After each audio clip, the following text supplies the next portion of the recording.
Hola a todos y todos, ¿cómo estáis? Yo en casa, como toca. Quiero contaros lo que he estado haciendo esta semana en el ayuntamiento, porque el equipo de gobierno seguimos trabajando por el pueblo. Hemos constituido un comité de emergencia sanitaria para poder garantizar los servicios básicos. Este comité lo integramos una parte política, los técnicos de la casa y la policía municipal. Estamos las 24 horas en contacto vía WhatsApp y algunas veces nos reunimos presencialmente. Las medidas adoptadas por este comité los habéis visto ya en bandos y publicados en el Facebook del ayuntamiento. Nos preocupaba especialmente la población más vulnerable, las personas mayores, la población infantil que sin escuela se quedaban sin menjador escolar, las mujeres víctimas de violencia de género. En todo el pueblo se ha reforzado la limpieza viaria y el baldeo, y en ocasiones nos viene apoyando la UME para desinfectar.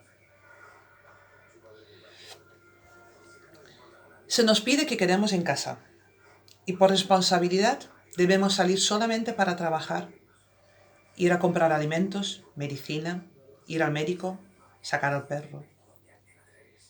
Y se me viene a la mente de que además de supermercados, tenemos muchas tiendas de alimentación pequeñas donde nos van a atender como siempre y donde hay menos colas. Quiero enviar un mensaje de ánimo a todas y todos los que estáis ahí trabajando para que esto siga funcionando.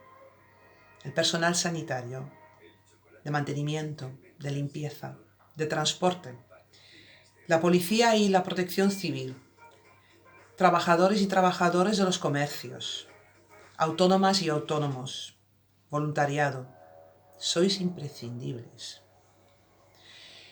Y a todas las personas que se tienen que quedar en casa, especialmente las personas mayores, enfermas, que estén solas, las niñas y los niños que no podéis salir a jugar.